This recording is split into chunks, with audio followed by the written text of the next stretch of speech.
do this every Tuesday at 12:30, as you know, and we've got a wonderful guest with us today, Mr. Milton Neuenschwander. And he's of course, as we know, the coordinator head of essentially our enabling technology program for the state, which is doing just gangbusters work, trying to figure out different ways to help people with disabilities live more independently. And so I'm really, really thankful to have you here today, Milton. Thanks, Bruce. And I really appreciate you guys inviting me once again to come and present on enabling technology and kind of where we are right now, what we have been doing, where we are right now, and what our future plans are for the enabling technology program going forward. And so I put together a little PowerPoint that we usually use towards orienting new providers, and so I'm going to take you guys through the presentations, show you some videos, explain some things of what we're doing, and then hopefully we'll have some time at the end for some questions and answers and some good discussion. So I'm going to go ahead and get started. I'm going to actually turn off my video so that I don't interfere with the PowerPoint. Milton, though, before you do, people are going to be disappointed if I don't ask you about your interesting fact. I hope Bill reminded you about the need for an interesting fact. He may not have, but he did not. But I'm always prepared for these. Good. Sneak attacks. I'm sorry, I should have reminded you about that a little bit earlier. You're good. So, just an interesting fact about myself. Yes. Okay, so interesting fact about myself is actually my family, on my mom's side, is from Honduras, so I'm half Spanish. Is that right? She was born and raised in Honduras, and she met my father while being a foreign exchange student in high school, and from there we became a family. So I have some Spanish blood in me, and half my family is Hispanic. Well, that's an amazing connection because my son-in-law, by chance, is from Honduras as well. So we have a connection here. Well, there you go. Well, that's great. Yeah, I'm glad you shared that. I did not know that. So it was qualified as an interesting fact that I did not know, at least. And so thank you for sharing that. I love Honduras. Yes. Yep. I've been there a couple of times, and hopefully I'm hoping to go back. We'll see how everything progresses with Honduras in the near future. So. Well, that's great. So I didn't mean to interrupt you there, though. Go ahead and launch into your presentation. Like I said, I'm going to stop my video, but I'm going to be sharing the presentation. And so enabling technology. So we always like to begin with this quote because a lot of times when people think about technology, they think about cell phones and computers and such, but we think of it as a holistic view of technology and how anything associated with technology can now make things more possible for people with disabilities. And we see that nowadays in all of our success stories. And in fact, many of the people with disabilities that we work with to get technology solutions in their hands pretty much go above and beyond our expectations for what they can do with the technology. So we are always looking for, more ways of seeing how people with disabilities can use technology to do the things that they have not been able to do before and make things possible to them. So I usually show a video right at the beginning because I believe videos are something that, that express more than what words can. This video is about Larry, and this is one of our newer videos from our communications department with one of our success stories. And Larry actually was one of our first enabling technology participants, and he has a variety of technology. And the other reason why I like to show Larry's is because it kind of shows the relationship of how enabling technology and assistive technology go hand in hand with helping somebody to build their independence, ensure their health, ensure their safety, and so on and so forth. And what you're going to see in the video is that by working with the clinical department and the therapy services, we were able to get Larry a communication device in which he would be able to communicate with his staff and the people that he meets, but also expand that with the help of enabling technology to have better control of his environment so that he can gain more independence through that communication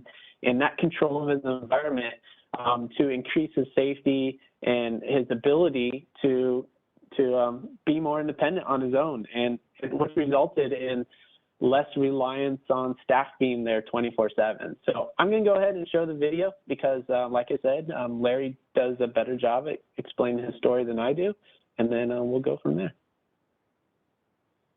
Hi, my name is Larry Williams. I live in Johnson City. I own my own home and staff help me throughout the day.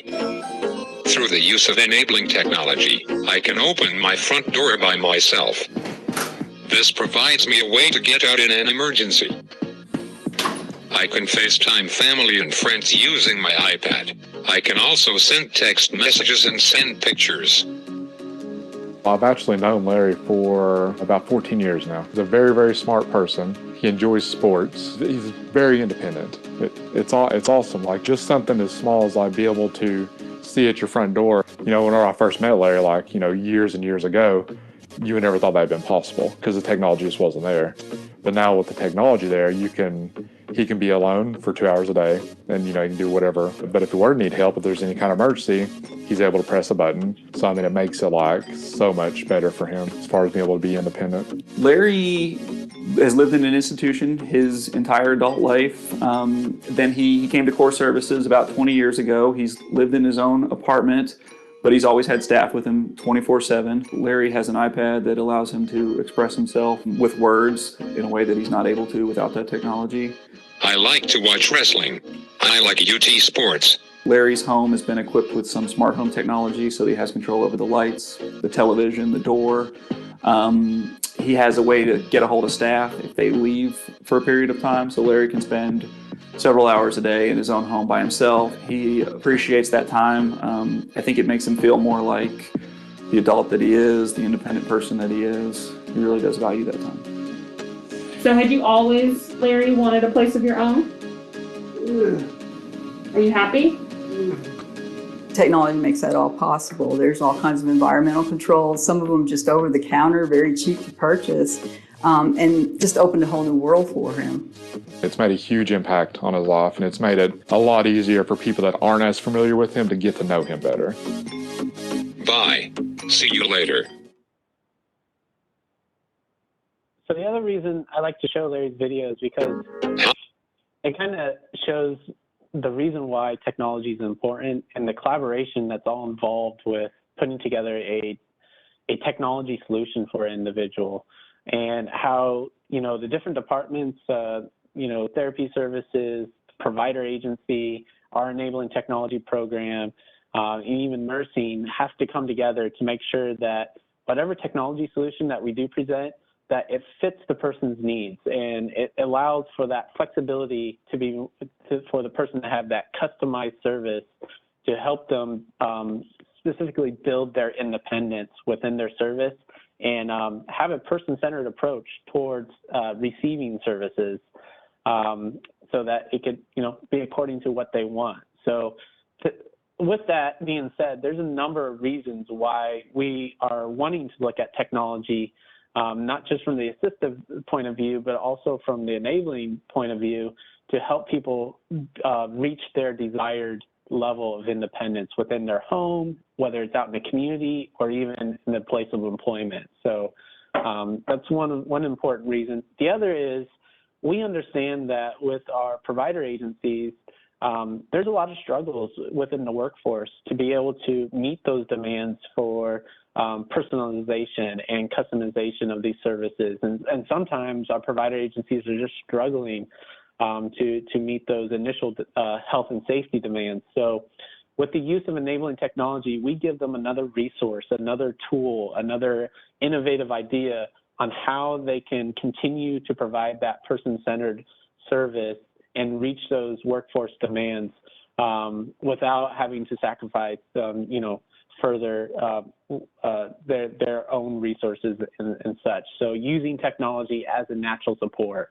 within their own services. Which means that they can more effectively and efficiently provide those services and reach out to even more people, building that capacity to provide services. And then along with even reaching out to more people, they can, with that technology, they can customize those services and easier personalize those services according to how the person wants their services to look. And like the example of Larry, he's always, from the very beginning, he was in the institution, and he's always been around a staff support 24/7. And then he was able to then live in his own home, but still he had that that oversight of staff 24/7. And his ultimate vision in life was to, feel independent in his own home and not always have to have staff there 24/7. So with the help of enabling technology and his communication device and all the other assistive technologies that he's using, he now has the option to at least have, 1 or 2 hours away from staff to kind of feel more independent and take on some of those other responsibilities.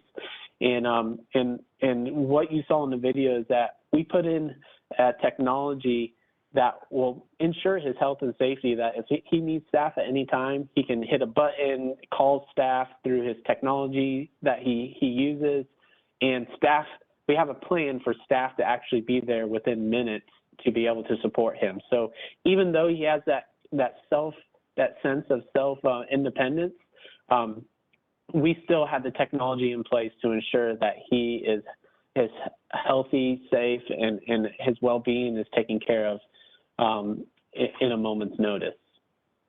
So whenever we look at technology, we're looking at a holistic view of how technology works within our services.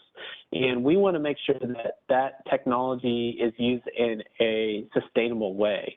And so we feel that there are 3 different pillars of transformation that allows for a good quality of service, a good quality of life, and building that independence. And so those pillars are the ideas of person-centered thinking and planning and practices, as well as employment, because employment's important for people to feel a part of their community, as well as gain enough money to be able to build on their independence and pay for those things that they want to do outside in their community. And then we look at how technology can bring those 2 things together to customize and personalize and help the provider agency provide that good quality of service for the individual.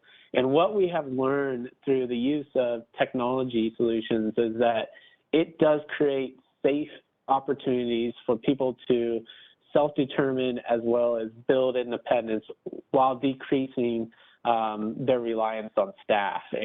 And that's our main goal. And one clarification is that we are not looking to totally get rid of direct staff supports, because we understand that direct support is needed for everybody. The biggest thing that we're looking for is trying to create that balance between what is necessary for direct support and how can technology help add a natural support and balancing out that direct support, so that staff can feel like they are meeting the needs of the individual, but the individual can also feel like they're having their own responsibility of being independent on their own. So it's all about balance between technology and direct support. So this on your screen right now is kind of a timeline of where we were and where we're going with Enabling Technology Program. We started as a pilot program back in 2018. And throughout the years, we have been increasing the number of participants, as well as kind of developing our infrastructure for our Enabling Technology Program.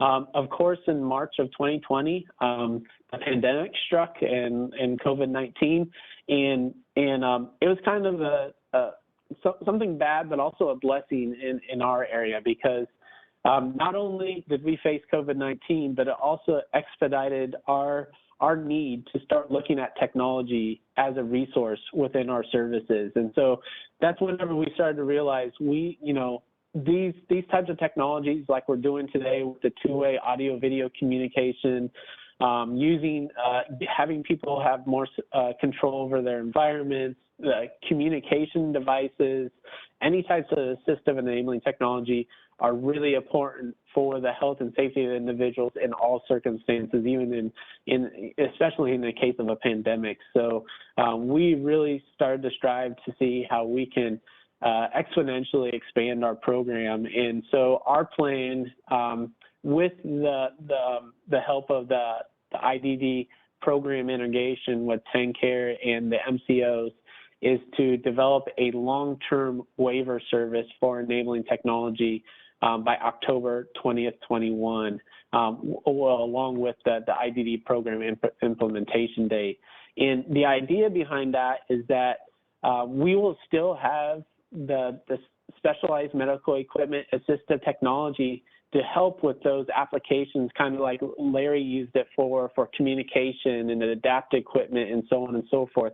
But now with this new waiver service for enabling technology, we now have an expansion of that to include technology that can help provide people controls of their environment and other things to help build on their independence. So not only can we look at technology towards health and safety, but also we can expand that towards more independence, which is something that we feel is very important to people in our services.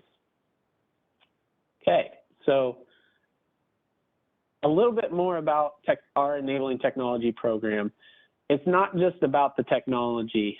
We have actually built a system that puts a method towards using the technology, because how we like to describe it is that you can easily just buy a smartphone and hand it to somebody, but if you don't provide them with the training or a plan or any education to make them comfortable with using that phone and understand how they can use that phone towards supporting their independence, it's just going to turn into a paperweight. So along with using the technology, we developed some kind of enabling technology plan for supporting the individual with using that technology towards their services. So that everybody that's included in their support system understands what their role is with using that technology.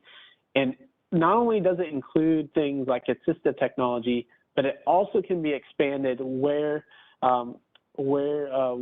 it fits into it to include remote supports, kind of like what we're doing right now with virtual kind of caregiving, in which people can have two-way conversations from a rural location and help people within their services. And so this remote support technology solutions that we're looking at could be applied towards family members, provider agency staff, or even other vendors outside of their agency to provide that kind of immediate on-demand assistance whenever needed, which is totally going to expand the way that we look at caregiving supports, because it's a new level of support in which you now have direct supports, and now you have the option of remote supports, which a lot of us provided during that COVID-19 era. And so what this means is that with the newer technology that we have, we can provide two-way communication 24/7 in real time, just like we're doing right now. We can get notifications, we can get alerts, and all the different types of technology and sensor systems that we use can be programmed to alert a trained staff of when direct assistance may be needed at that person's home according to their individual support plans. And this real quickly just kind of shows how everything kind of goes together, kind of the flow of everything.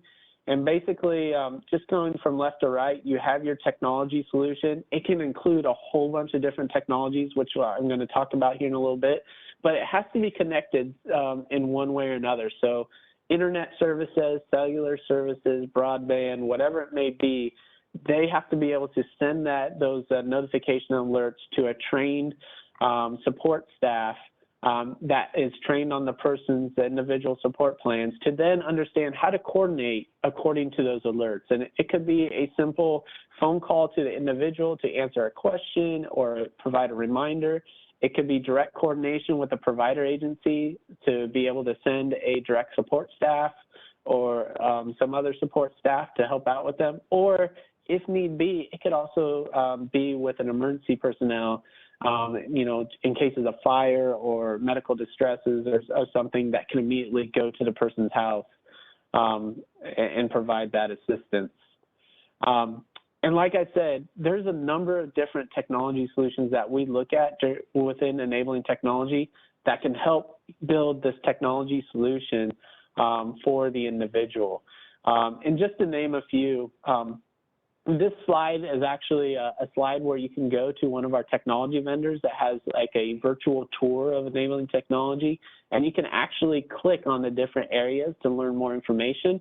But because of time, I'm just going to kind of point out a couple, and if you have free time later, you guys can always follow the link. So, but some technologies that a lot of people look at towards their outcomes and their visions are technologies that help them with visitors to their home. One big concern with people living on their own is safety when it comes to people coming to their home so that they don't get taken advantage of or exploited. And so some technology that can help out with that are video doorbells so that people can see who's outside and have a conversation with them without opening the door. Or smart locks, which can help remind a person to lock the front door or lock a door, especially if they tend to forget. Smart door locks can also be used with people with disabilities to help them open the doors in cases of emergencies that they can, they can do it through an iPad or some kind of smart device or even by proximity if it was programmed that way. So there's a number of different ways you can use those. Personal emergency response systems are very are often used as well. Personal emergency response systems like a pendant that they can wear around their neck or around their wrist. We even have the ability to use mobile personal emergency response systems that now can be taken out into the community. And so by having the connection with cellular, through that cellular connection, they have a button or a device that has a button on it that they push that button and it immediately connects them to a programmed caregiver or support staff that can have a two-way conversation with them like a walkie-talkie anywhere they go. And it just allows them to have that immediate access to staff support, as well as it makes it simpler for them to communicate their needs without having to learn the components of like a smartphone or something like that. So some of these devices also have fall detection built into them and geofencing or GPS location, so that if they do fall and they can't get up and they hit that SOS button, a caregiver can know exactly where they are, get emergency personnel to them and help them out and getting help there as quickly as possible. So there's a lot of different sensors that we use. So we often use like door sensors, motion sensors, bed sensors, chair sensors, stove sensors. So anywhere that you go, you can almost put a sensor. There's even sensors in wearable devices like your Fitbit or whatnot to sense what is going on in the environment.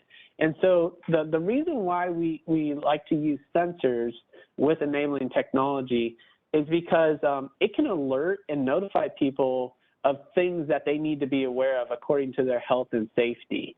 And not only can it notify the individual, but it can also notify their caregivers or parents or guardians whenever those notification alerts are programmed to go to them.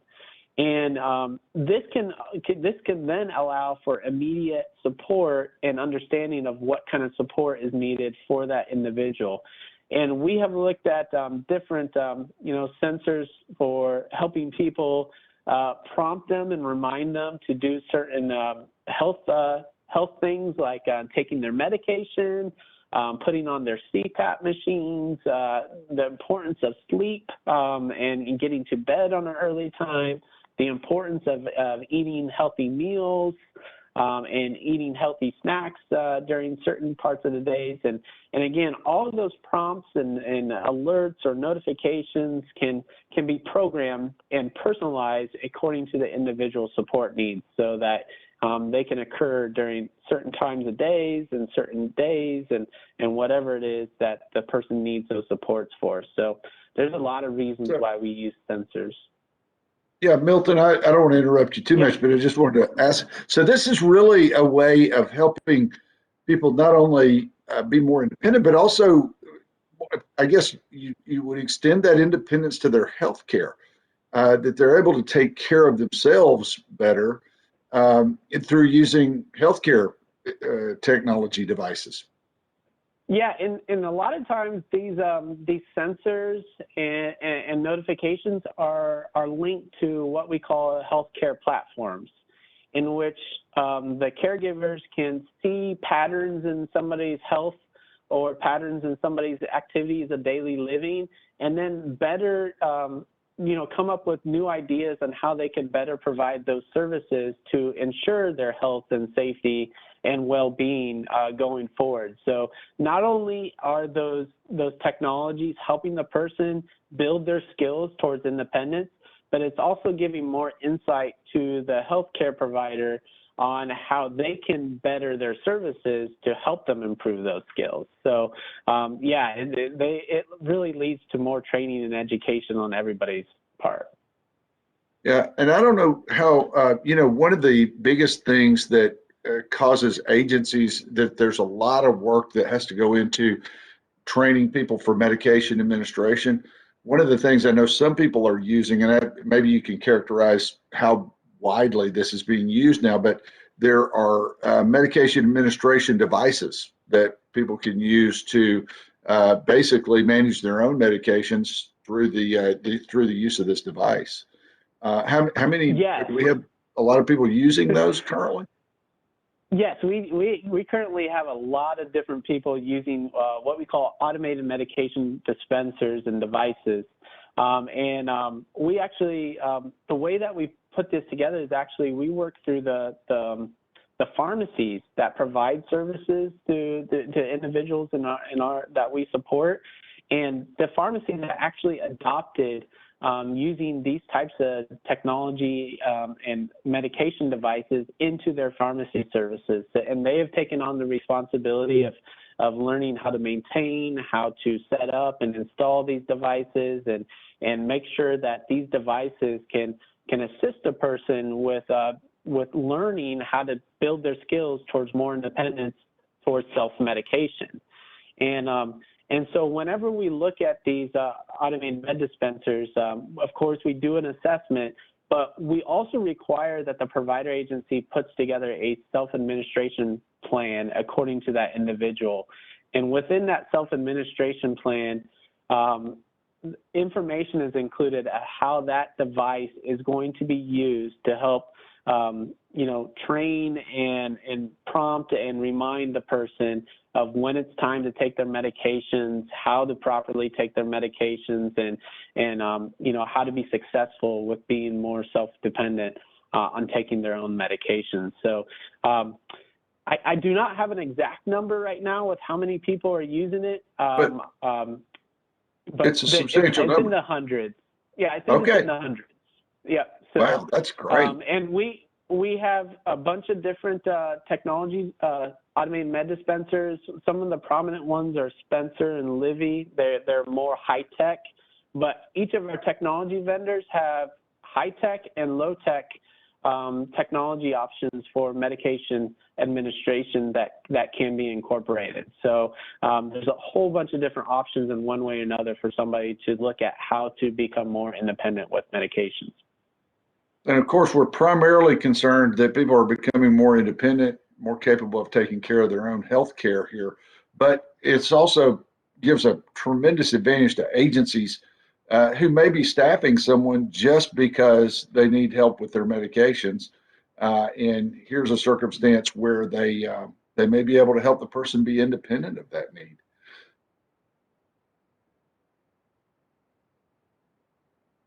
But let's see, are you seeing much of the technology used with personal assistance services, or mostly in supported living situations?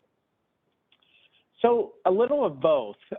So with personal assistant services, whenever we look at technology, we are looking at how we can use technology as a natural support to kind of fill in those gaps where the personal assistant is not available. So you know, certain times a day, a person needs that direct support from that personal assistance.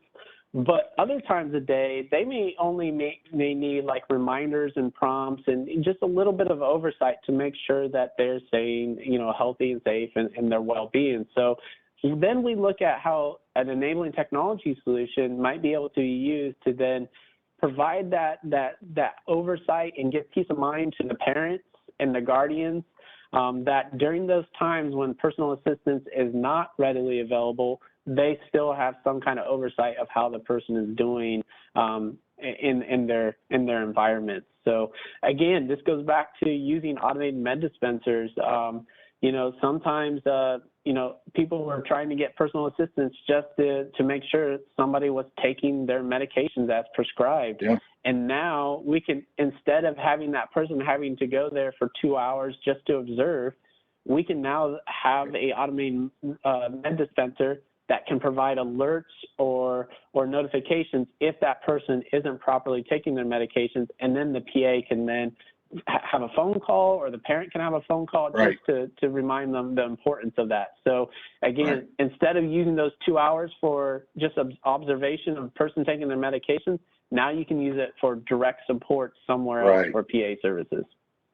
That's great stuff, So, Milton. Thank you. yep, no problem. Any other questions? I don't think we have any more right now, Okay. but we'll check again toward the end. Okay, great. So I'm going to continue with my presentation and hit upon some other types of technologies and how everything kind of comes together. And then if there's any questions, just feel free to stop me and I can answer them as well. So That's great. Thank you.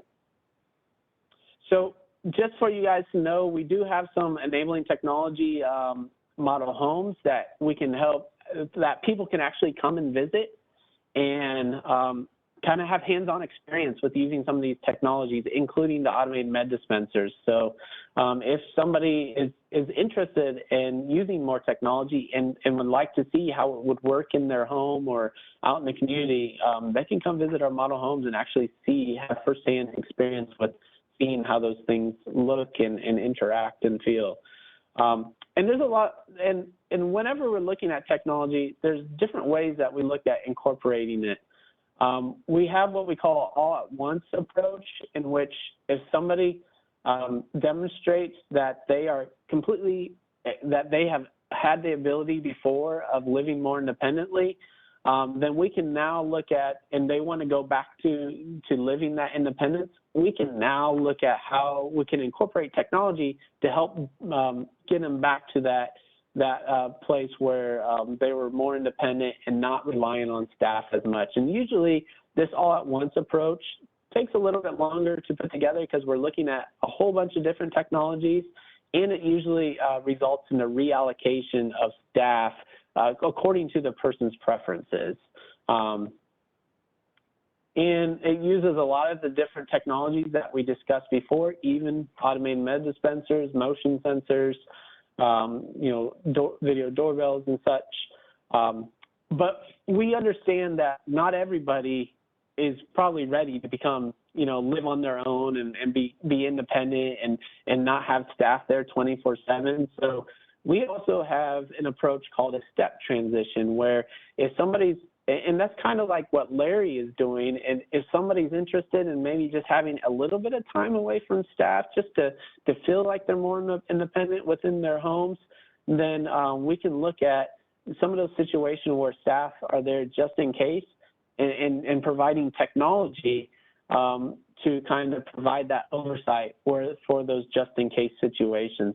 Kind of like what I was saying with the PA services, in which if a PA can't be there 24/7, we can put technology in those other time periods where the PA is not available just in case, and prompt those and alert and notify their family caregivers of when assistance may be needed.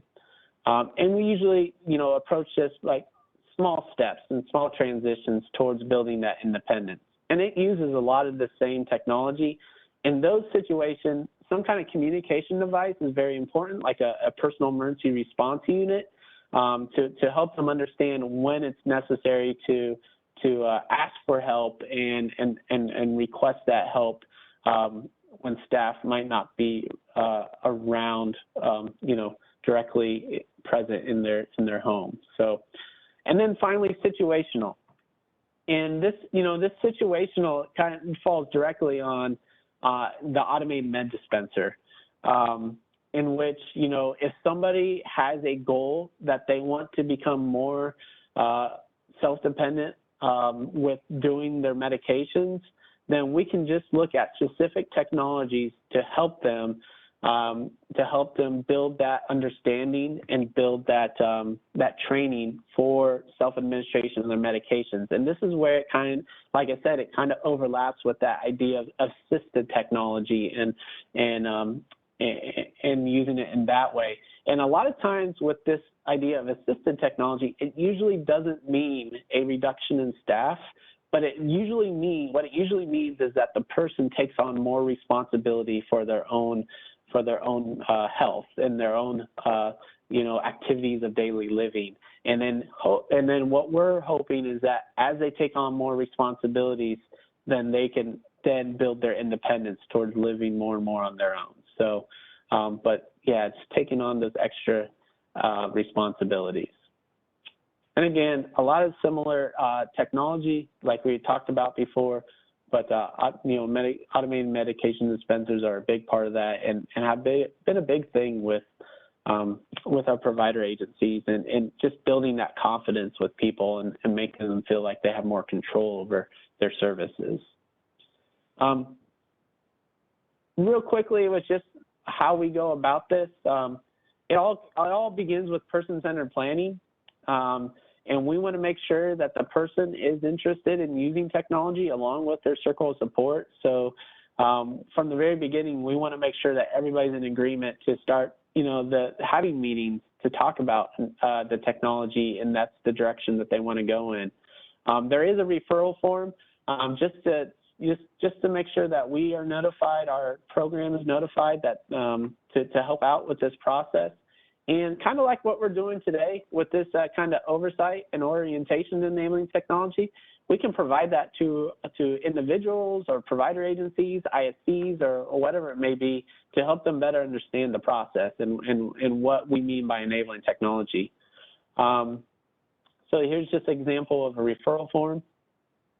And then through that process, we have multiple meetings to discuss the person's outcomes towards using the technology. We do assessments to make sure we match the right technology to the person's support needs, whatever they may be. And then we help them put together the proper documentation, assessments, and plans, like I was saying before, the enabling technology plan, to make sure everybody knows their role in supporting this individual with using that type of technology. So it's very important that we get that all on paper.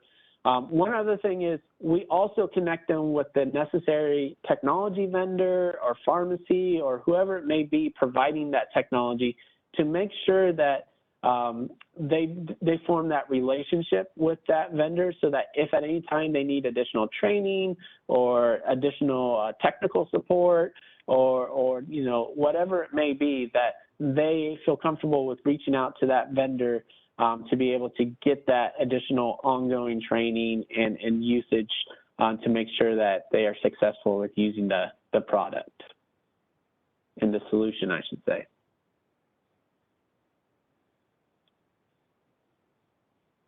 And then, of course, right now we are using Appendix K for our enabling technology waiver funding. By October 1st, we are hoping that, again, that enabling technology services becomes a waiver funded, a long-term waiver funded service with its own. And once we have that waiver service code, we will be able to submit these plans and these requests along into DIDD plans review so that we can get them approved and funded through our enabling technology initiatives. So right now we're fine. Go ahead, Bruce. No, I was just going to ask Milton, is that going to be available also to those who are currently in the ECF waivers as well, or is that going to be limited to the DIDD waiver still? Yes, I'm glad you brought that up. With the IDD program integration that's happening, we are looking to incorporate the long-term enabling technology service for both DIDD's 1915C waiver individuals as well as the ECF choices members through the MCOs. And the way that would look is, the way that would look with funding is that, like I said, it kind of goes hand in hand with the assistive technology and specialized medical equipment in the sense that both assistive technology and enabling technology will have one waiver limit of for 1915C of $10,000 over 2 years, and then for ECF choices, very similar of $5,000 over 1 year. So depending on how the usage of that funding, it kind of goes hand in hand. That's great. Thank you. Yep. And I think I saw some questions in the chat box. Is there any before I continue on? Yeah, there was just one question. If an agency would like an overview of the process, do they need to contact you or someone else? Yeah, so if an agency wanted like a enabling technology orientation or an overview of kind of what I'm presenting today, they can either contact me or one of our tech champions. So either way, we will make sure to get somebody to help them schedule a good time to kind of do this same orientation for them and answer their questions. So a good place to start is contacting me. I would encourage people to go ahead and contact you, Milton, but we're going to have this presentation recorded and posted up on the DIDD website under the Clinical Consultation Networks page. So, you know, people will be able to access this presentation as well. Great. That is wonderful. Another good place another partnership that we have developed for further training and education on enabling technology is through SHIFT. They provide a national level kind of certification and accreditation about enabling technology, kind of similar to like CQL and person-centered trainings and such.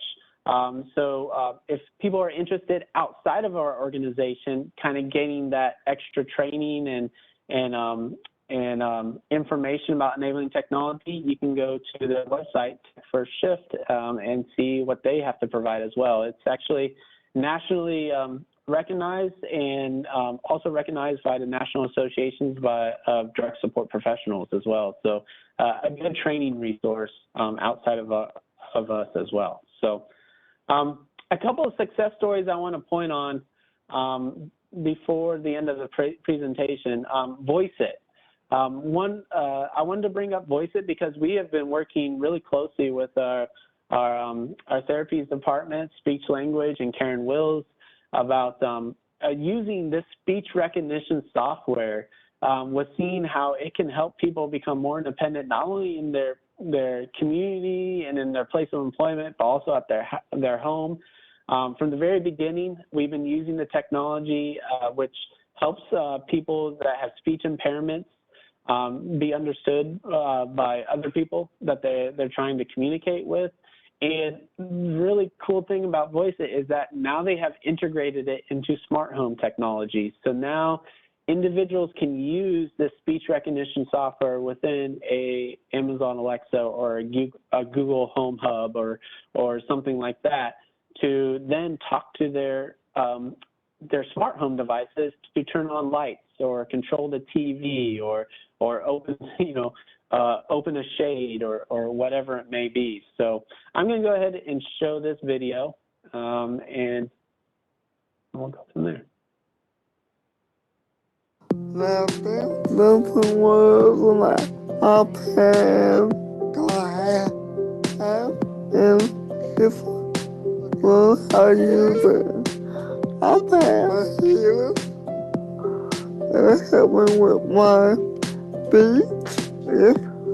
I go to the restaurant or when I go to church, laughing. Extra napkins, please. Our goal with VoiceIt is to combine sophisticated technologies with social impact to use the best of speech recognition and voice-activated technologies to help people with speech and motor disabilities to gain independence and improve quality of life through better communication. Our application learns the person's unique way of speaking through a simple series of prompts where they record their voice several times. My name is. It's very customized to the speaker. It learns the person's unique way of speaking, and therefore it can be used in many different languages. We have people testing in Spanish, and that means it also works quite fine with accents in Tennessee. This has been such an exciting endeavor for Tennessee. The VoiceIt, we became aware that the technology was out there. Some of this technology is being brought to my attention to see, do we have individuals who may need this type of technology? The first piece was coming up with the application and then marketing that out through the ARC and DIDD with VoiceIt's assistance to figure out how we could get it out there for people to apply. I think overall we were pretty successful in finding good fits. Hello.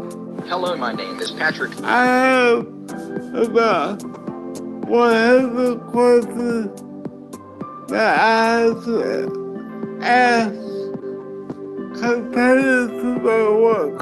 I think once you get this up, it will help people like me. What?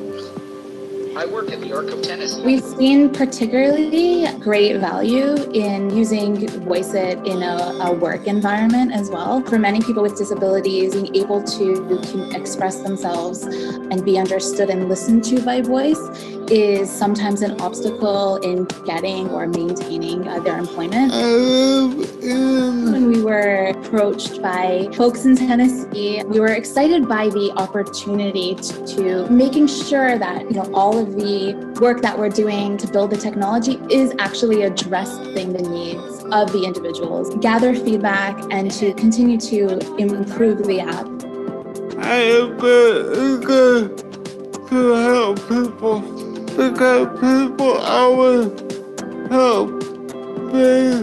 You can do whatever you think you like to do.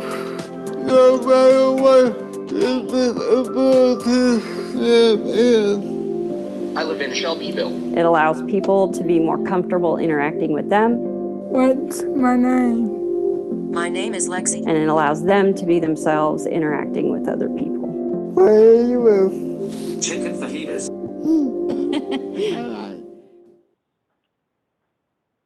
Okay, so that was VoiceIt. Bruce, I have time for one more video. Sure. If we can leave just a couple minutes for questions, it'd be great.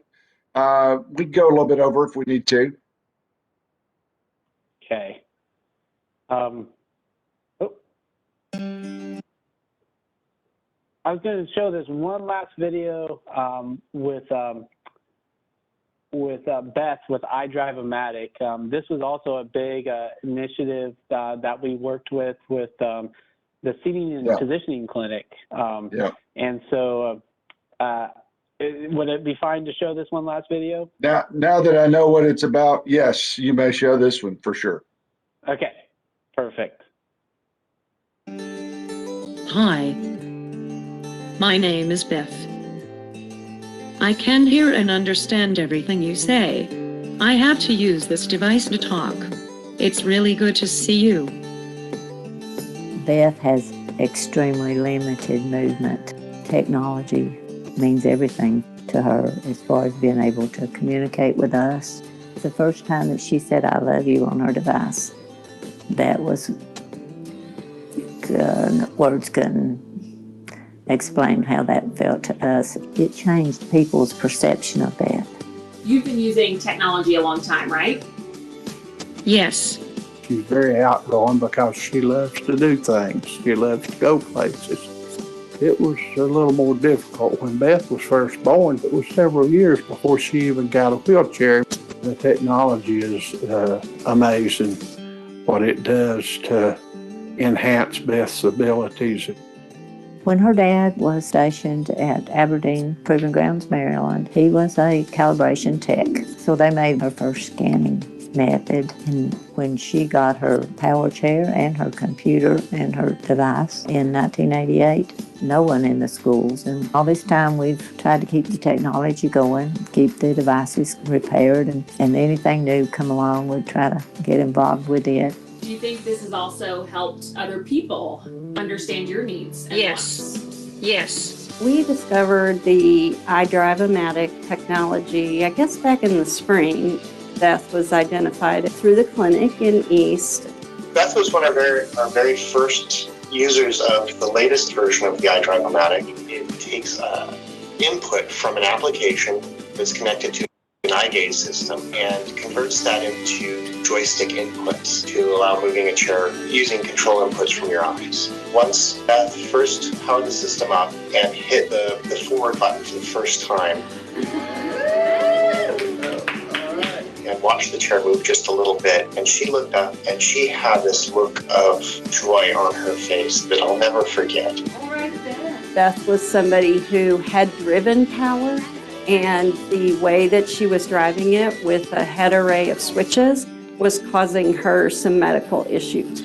So her power kind of had been taken away from her, unfortunately, and it was giving it back to her, which was just amazing. Do you believe that technology supports you to do things you want to do? Yes.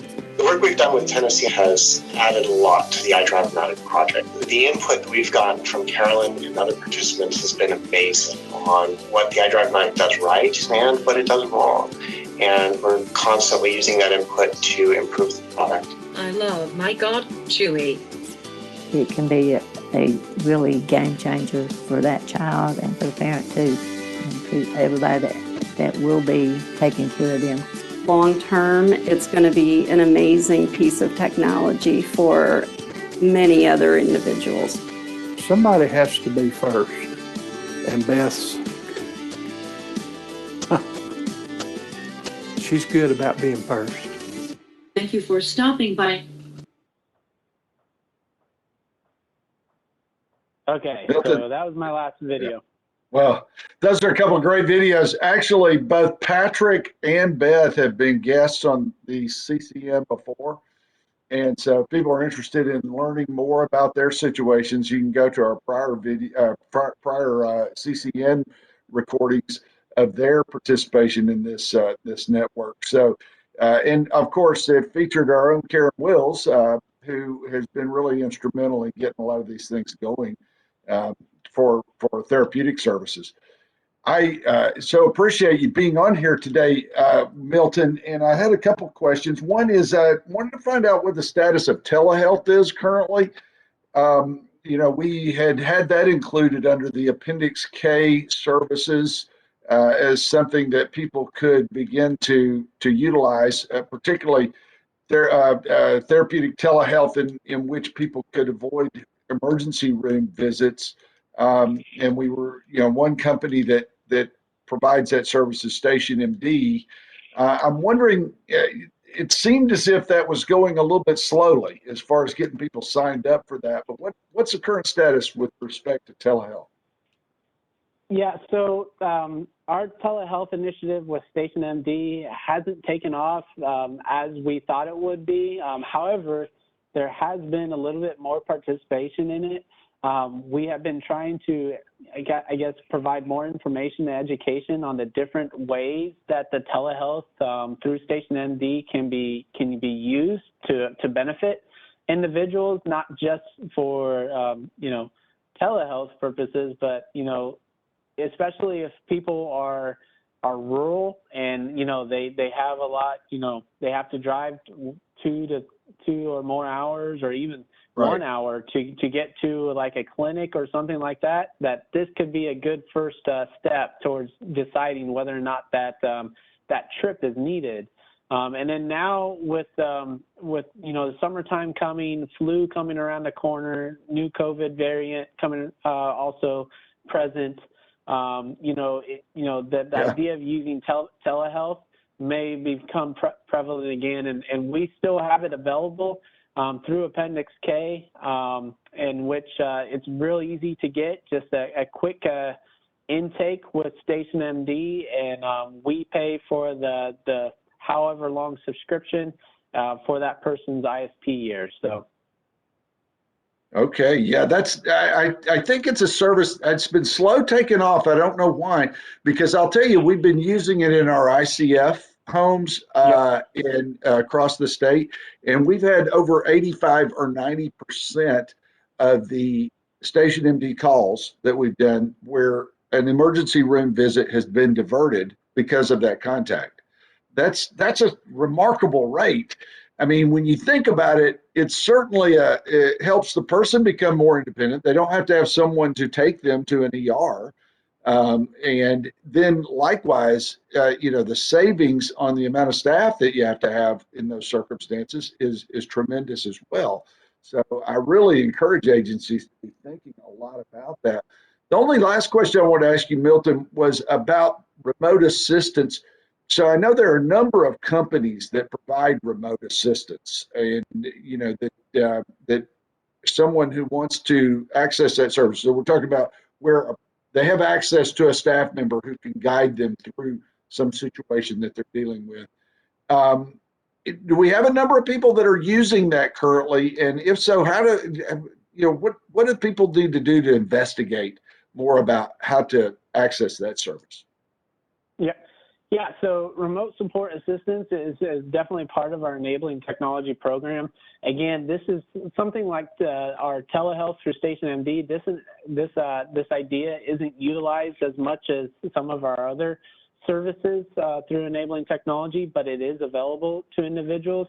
Currently, I think we have about maybe a dozen individuals that are using some type of remote support assistance, and a lot of it is remote support assistance through like a mobile personal emergency response device or some kind of two-way audio communication, kind of like what we're doing right now.